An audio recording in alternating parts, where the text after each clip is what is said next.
ಎಲ್ರಿಗೂ ನಮಸ್ಕಾರ ಸ್ನೇಹಿತರೆ, ನಾನು ನಿಮ್ಮ ದೀಪಕ್ ಕ್ಷತ್ರಿಯ. ಈ ವಾರದ ಇನ್ನೊಂದು ಹೊಸ ಸಂಚಿಕೆಯಲ್ಲಿ ನಿಮ್ಮೆಲ್ಲರಿಗೂ ಸ್ವಾಗತ ಸುಸ್ವಾಗತ. ಟೇಸ್ಟ್ ಮಾತ್ರ ಅದ್ಭುತವಾಗಿರುತ್ತೆ. ಅದು ಯಾವುದು ಅಂತ ಹೇಳಿದ್ರೆ ಗರಿಯಾದ ಟೇಸ್ಟಿ ಈರುಳ್ಳಿ ಬೋಂಡ. ಬಜ್ಜಿ ಅಲ್ಲ ಕಣ್ರಿ, ಬೋಂಡ. ತಿನ್ನೋದಕ್ಕಂತೂ ಸೂಪರ್ ಆಗಿರುತ್ತೆ. ಹೊರಗಡೆ ಲೇಯರ್ ಕ್ರಿಸ್ಪಿ ಆಗಿದ್ದು, ಒಳಗಡೆ ಮಾತ್ರ ಸಟಲ್ ಸಾಫ್ಟ್ ಆಗಿರುತ್ತೆ.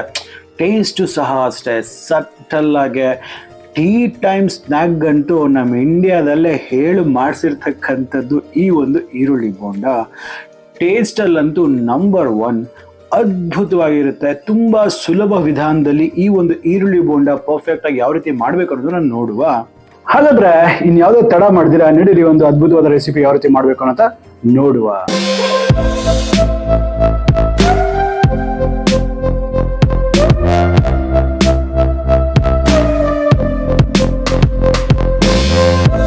ಇಲ್ಲಿ ಮೊದಲನೇದಾಗಿ ನಾನು ಏನ್ ಮಾಡ್ತಿದ್ದೀನಿ, ಒಂದು ಬೌಲಲ್ಲಿ ಸುಮಾರು ಒಂದು 2 ಮೀಡಿಯಂ ಸೈಜಿನ ಈರುಳ್ಳಿಯನ್ನ ಈ ರೀತಿ ಹಚ್ಕೊಂಡಿದ್ದೀನಿ ಉದ್ದುದ್ದ. ಈ ಸ್ಲೈಸಸ್ ಅನ್ನ ಈರುಳ್ಳಿಯಲ್ಲಿ ಇದನ್ನೆಲ್ಲ ಬೌಲಲ್ಲಿ ಹಾಕೊಂಡ್ಬಿಟ್ಟು, ಈಗ ನೋಡಿ ಈ ಈರುಳ್ಳಿನ ಚೆನ್ನಾಗಿ ಕ್ರಶ್ ಮಾಡಬೇಕು. ಕೈಯಲ್ಲಿ ಚೆನ್ನಾಗಿ ಸ್ಕ್ವೀಸ್ ಮಾಡಿದಾಗ ಏನಾಗುತ್ತೆ, ಎಲ್ಲ ಒಂದಕ್ಕೊಂದು ಈ ರೀತಿ ಬಿಟ್ಕೊಳ್ಳುತ್ತೆ.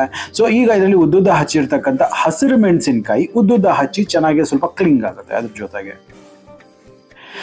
ಸ್ವಲ್ಪ ಕೊತ್ತಂಬರಿ ಸೊಪ್ಪು ಮತ್ತೆ ಕರಿಬೇವಿನ ಸೊಪ್ಪು ಹಾಕಿ ಒಳ್ಳೆ ಫ್ಲೇವರ್ ಕೊಡುತ್ತೆ. ಒಂದು ಸ್ವಲ್ಪ ಅರಿಶಿನ, ರುಚಿಗೆ ತಕ್ಕಷ್ಟು ಸೋಡಾ, ಜಸ್ಟ್ ಒಂದು 2 ಚಿಟಿಕೆ ಅಷ್ಟು, ಮತ್ತೆ ರುಚಿಗೆ ತಕ್ಕಷ್ಟು ಉಪ್ಪು. ಇದು ತುಂಬಾ ಇಂಪಾರ್ಟೆಂಟ್. ಇದು ಅಜ್ವೈನ್ ಅಥವಾ ಓಂಕಾಳು ಅಂತ ಕರೀತಾರೆ. ಇದನ್ನ ಆಪ್ಟಿಮಮ್ ಫ್ಲೇವರ್ ರಿಲೀಸ್ ಮಾಡಬೇಕು ಅಂತ ಹೇಳಿದ್ರೆ ನೋಡಿ, ಕೈಯಲ್ಲಿ ಈ ರೀತಿ ಇದನ್ನ ಕ್ರಶ್ ಮಾಡಿಬಿಟ್ಟು ಹಾಕಿ, ಅವಾಗಲೇ ಅದನ್ನ ಆಪ್ಟಿಮಮ್ ಫ್ಲೇವರ್ ರಿಲೀಸ್ ಮಾಡುತ್ತೆ. ಇದೆಲ್ಲನೂ ಕೈಯಲ್ಲಿ ಸ್ಕ್ವೀಸ್ ಅಂತ ಹೇಳಿದ್ರೆ ಚೆನ್ನಾಗಿರುತ್ತೆ. ಪ್ರೆಸ್ ಮಾಡ್ತಾ ಇದನ್ನ ಮಿಕ್ಸ್ ಮಾಡಬೇಕು. ಅವಾಗ ಏನಾಗುತ್ತೆ, ಎಲ್ಲ ಫ್ಲೇವರು ಈರುಳ್ಳಿ ಒಳಗಡೆ ಹೋಗೋದಕ್ಕೆ ಹೆಲ್ಪ್ ಆಗುತ್ತೆ. ಈ ಒಂದು ಪ್ರೋಸೆಸ್ ತುಂಬಾನೇ ಇಂಪಾರ್ಟೆಂಟು. ಇದರೊಟ್ಟಿಗೆ ನಾನು 1 ಕಪ್ನಷ್ಟು ಒಳ್ಳೆ ಕ್ವಾಲಿಟಿಯ ಬೇಸನ್ ಅಂತ ಹೇಳಿದ್ರೆ ಕಡಲೆ ಹಿಟ್ಟು, ಮತ್ತೆ ಒಂದು 2 ಟೇಬಲ್ ಸ್ಪೂನ್ ಅಥವಾ ಒಂದು 1/4 ಕಪ್ನಷ್ಟು ಅಕ್ಕಿ ಹಿಟ್ಟು. ಈ ಅಕ್ಕಿ ಹಿಟ್ಟು ಏನಕ್ಕೆ ತಗೊಳ್ತೀವಿ, ಕ್ರಿಸ್ಪ್ ಆಗುತ್ತೆ. ಹೊರಗಡೆ ಲೇಯರ್ ಕ್ರಿಸ್ಪ್ ಬರುತ್ತಲ್ಲ ಅದಕ್ಕೆ. ಮತ್ತೆ 1 ಟೇಬಲ್ ಸ್ಪೂನ್ ಅಷ್ಟು ನಾನು ಬಿಸಿ ಮಾಡಿರ್ತಕ್ಕಂಥ ಸ್ವಲ್ಪ ಹಾಟ್ ಆಯಿಲನ್ನು ಹಾಕ್ಬಿಟ್ಟು ಈ ರೀತಿ ಇದನ್ನ ಮಿಕ್ಸ್ ಮಾಡ್ಕೊಳ್ತೀನಿ. ನೀರನ್ನ ಹಾಕ್ಬಿಡಿ ಫಸ್ಟೇ.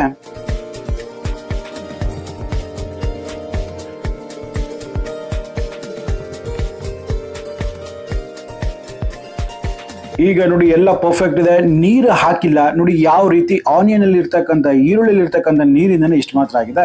ಈಗ ಏನ್ ಮಾಡಬೇಕಾಗುತ್ತೆ, ಸ್ವಲ್ಪ ನೀರನ್ನ ಹಾಕೊಂಡ್ಬಿಟ್ಟು ಒಂದು ಸೆಮಿ ಸಾಫ್ಟ್ ಡೋ ಆ ರೀತಿ ನೀವು ಇದನ್ನ ಮಿಕ್ಸ್ ಮಾಡ್ಕೋಬೇಕಾಗತ್ತೆ. ನೀವು ವಡೆ ಅಥವಾ ಪಕೋಡ ಮಾಡ್ತಿರಲ್ಲ, ಅಷ್ಟು ಗಟ್ಟಿ ಇರಬಾರ್ದು. ಅದು ಪಕೋಡಕ್ಕಿಂತ ಒಂದು ಸ್ವಲ್ಪ ಮೆತ್ತಗಿರ್ಬೇಕಾಗತ್ತೆ ಈ ಒಂದು ಡೋ. ನೋಡ್ತಿದ್ದೀರಲ್ಲ, ಸರಿ ಸುಮಾರು ಇಷ್ಟು ಮಾತ್ರ ಸಾಫ್ಟ್ ಆಗಿದ್ರೆ ಸಾಕಾಗತ್ತೆ. ಹೀಗಿರಬೇಕು.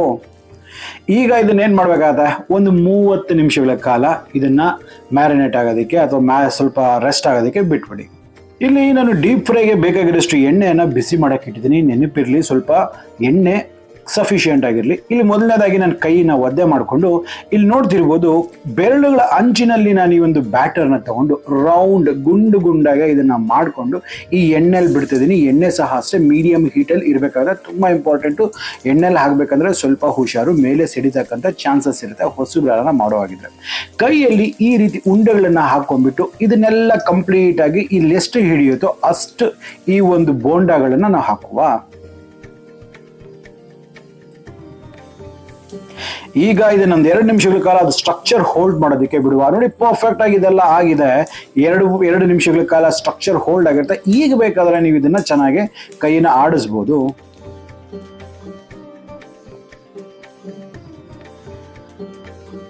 ಈಗ ಏನಾಗಬೇಕು ಗೊತ್ತಾ, ಇದು ಒಂದು 4 ನಿಮಿಷಗಳ ಕಾಲ ಮೀಡಿಯಂ ಫ್ಲೇಮಲ್ಲೇ ಕುಕ್ ಆಗಬೇಕು. ಹೈ ಫ್ಲೇಮಲ್ಲಿ ಕುಕ್ ಮಾಡೋಕೆ ಹೋಗ್ಬಿಡಿ. ಹೊರಗಡೆ ಕ್ಲಿಯರ್ ಬಂದ್ಬಿಡುತ್ತೆ ಕಲರು, ಬಟ್ ಒಳಗಡೆ ಕುಕ್ ಆಗೋದಿಲ್ಲ, ಮೆತ್ತಗಿರುತ್ತೆ. ಸೊ ಹಾಗಾಗಿ ಸರ್ಕ್ಯುಲರ್ ಮೋಷನ್ ನೋಡಿ, ಈ ರೀತಿ ಸರ್ಕ್ಯುಲರ್ ಮೋಷನ್ ಅಲ್ಲಿ ನೀವು ಟರ್ನ್ ಮಾಡ್ತಾ ಇದ್ರೆ ಏನಾಗುತ್ತೆ, ಈವನ್ ಕಲರಿಂಗ್ ಬರುತ್ತೆ. ಅದ್ರ ಜೊತೆಗೆ ಹೊರಗಡೆ ಕ್ರಸ್ಟ್ ಅಂತಕ್ಕಂಥದ್ದು ಅಷ್ಟೇ, ಹೊರಗಡೆ ಲೇಯರ್ ಕ್ರಿಸ್ಪಿ ಆಗೋದಕ್ಕೆ ತುಂಬಾನೇ ಹೆಲ್ಪ್ ಮಾಡುತ್ತೆ. ಸೊ ಈ ಒಂದು ಪ್ರೋಸೆಸ್ನ ನೀವು ಖಂಡಿತ ಮಾಡಲೇಬೇಕಾಗತ್ತೆ. ನೋಡಿ ಇಷ್ಟು ಮಾತ್ರ ಆದರೆ 4 ಮಿನಿಟ್ಸ್ ಅಲ್ಲಿ ಪರ್ಫೆಕ್ಟ್ ಆಗಿರ್ತಕ್ಕಂಥ ಈ ಒಂದು ಬೋಂಡ ಅಂತಕ್ಕಂಥದ್ದು ರೆಡಿ ಆಗಿದೆ. ನೋಡಿದ್ರಲ್ಲ ಈ ಒಂದು ಈರುಳ್ಳಿ ಬೋಂಡ ಎಷ್ಟು ಪರ್ಫೆಕ್ಟ್ ಆಗಿ ಬಂದಿದೆ ಅಲ್ವಾ. ನೀವು ನೋಡ್ತಿರ್ಬೋದು ಎಷ್ಟು ಅದ್ಭುತವಾಗಿ ಇದು ಕಾಣಿಸ್ತಾ ಇದೆ ಅಂದ್ಬಿಟ್ಟು.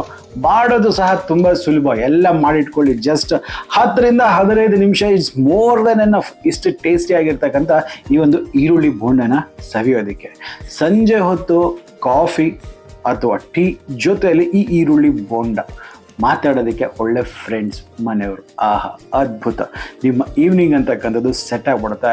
ಅಷ್ಟು ಈಸಿ ಮತ್ತು ಸಿಂಪಲ್ ಮೆಥಡಲ್ಲಿ ನಾನು ತೋರಿಸಿರ್ತಕ್ಕಂಥ ಒಂದು ಪರ್ಫೆಕ್ಟ್ ಬೋಂಡನ ನೀವು ಮಾಡಿ ಖಂಡಿತ ಇಷ್ಟ ಬೀಳ್ತೀರ ನೀವೆಲ್ಲರೂ ಅಂತ.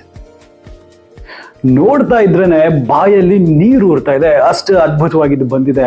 ನಾ ಹೇಳಿರ್ತಕ್ಕಂಥ ವಿಧಾನದಲ್ಲಿ ಒಮ್ಮೆ ಇದನ್ನು ಮಾಡಿ ನೋಡಿ. ಖಂಡಿತ ಹೇಳ್ತೀನಿ, ನಿಮ್ಮ ಮನೆಯವರೆಲ್ಲರೂ ಈ ಒಂದು ರೆಸಿಪಿಗೆ ನೀವು ಮಾಡೋದಕ್ಕೆ ಫಿದಾ ಆಗ್ಬಿಡ್ತಾರೆ. ಅಷ್ಟು ಅದ್ಭುತವಾಗಿರುತ್ತೆ. ಹಾಗಾದ್ರೆ ನಂಗನ್ಸುತ್ತೆ ನಿಮಗೆ ವಿಡಿಯೋ ಇಷ್ಟ ಆಗಿದೆ ಅಂದ್ಬಿಟ್ಟು. ಇಷ್ಟ ಆಗಿದ್ರೆ ಆಸ್ ಯೂಶುವಲ್ ಸಬ್ಸ್ಕ್ರೈಬ್ ಮಾಡ್ಕೊಳ್ಳೋದನ್ನ ಮರಿಬೇಡಿ. ಹಾಗೆ ವಿಡಿಯೋನ ನಿಮ್ಮ ಫ್ರೆಂಡ್ಸ್ ಅಂಡ್ ಫ್ಯಾಮಿಲಿ ಜೊತೆ ಶೇರ್ ಮಾಡಿ. ಹಾಗಾದ್ರೆ ಮತ್ತೆ ಇದೇ ರೀತಿ ಭೇಟಿ ಆಗ್ತಿರ್ತೀನಿ. ಅಲ್ಲಿವರೆಗೂ ದೀಪಕ್ ಕ್ಷತ್ರಿಯ ಸೈನಿಂಗ್ ಆಫ್ ಅಂಡ್ ಜೈ ಹಿಂದ್, ಜೈ ಕರ್ನಾಟಕ, ನಮಸ್ಕಾರ.